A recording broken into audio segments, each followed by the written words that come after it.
అయినటువంటి మాధవిరెడ్డి గారి యొక్క బంగారం ఆమె కర్నూలులో ఉండి ఇక్కడ పెట్టి వెళ్ళింది. నేను కూడా ఊరికి వెళ్ళాను. వచ్చి చూసేసరికల్లా ఇల్లు దొంగతనం చేశారు. ఇల్లు పాల్గొట్టేసి తాళం పగలగొట్టి దొంగతనం చేశారని తెలిసింది. దాని విషయంలో మేము మా యొక్క క్రైమ్ టీం అంతా కూడా 1 మంత్ పాటు కంటిన్యూగా ఎఫర్ట్ చేసినాం. దాంట్లో భాగంగా మా ఎస్పీ గారు కూడా తన వంతు సాయంగా సారు టెక్నికల్గా సపోర్ట్ చేయటం, ఎప్పటికప్పుడు దీన్ని మానిటర్ చేయడం జరిగింది. మా డిఎస్పీ సార్ కూడా దీని విషయంలో చాలాసార్లు రివ్యూ మీటింగ్ తీసుకొని చేసినారు. తర్వాత క్రైమ్ టీం కూడా పిలిపించుకొని మాట్లాడి ఎప్పటికప్పుడు దీని యొక్క పురోగతి గురించి ఆలోచన చేసినారు. దాంట్లో భాగంగా మాకు భరత్ కుమార్ అనే వ్యక్తి, మహేష్ అనే వ్యక్తి ఇద్దరు కూడా దొంగతనం చేశారు అనే నిర్ధారణకు మేము రావడం జరిగింది. అది టెక్నికల్ ఇన్వెస్టిగేషన్. అది మీకు చెప్పేదానికంటే కూడా మేము చేసినాం కాబట్టి అది చెప్పేదానికి సరిగా ఉండదు.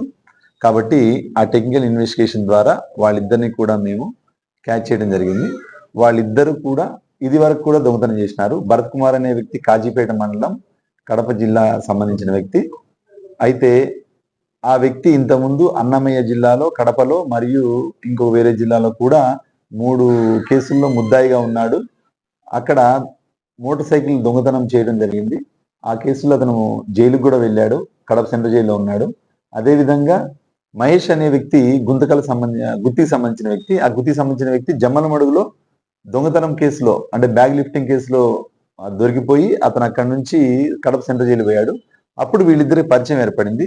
పరిచయం ఏర్పడిన దాని తర్వాత వీళ్ళిద్దరు కలిసి దొంగతనాలు ఎలా చేయాలా అని ఆలోచన చేస్తూ ఉండి వాళ్ళు ప్లాన్ చేసుకుని పథకం ప్రకారంగా జూన్ 1వ తారీఖు రోజు రాత్రి ఒక మోటార్ సైకిల్ మీద మన కొండపేటకు వచ్చి, కొండపేటలో ఉన్నటువంటి కాటసాని బలరాం రెడ్డి ఇల్లు తాళం వేసిందని చెప్పి గమనించి ఆ ఇల్లు తాళం పగలగొట్టి లోపల ఉన్నటువంటి బీరువాని కూడా పగలగొట్టి దాంట్లో ఉన్నటువంటి సుమారు 20 తులాల గోల్డ్ని దొంగిలించడం జరిగింది.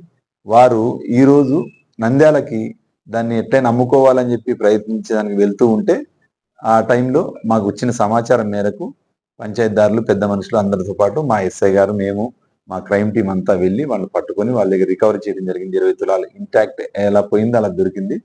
దానికి మా ఎస్పీ సార్, మా యొక్క బనగానపల్లి పోలీసుల్ని, ముఖ్యంగా మా యొక్క బనగానపల్లి క్రైమ్ టీం సుబ్బరామకృష్ణ, అదేవిధంగా ప్రదీప్, నాగన్న వీళ్ళని మరీ అభినందించడం జరిగింది.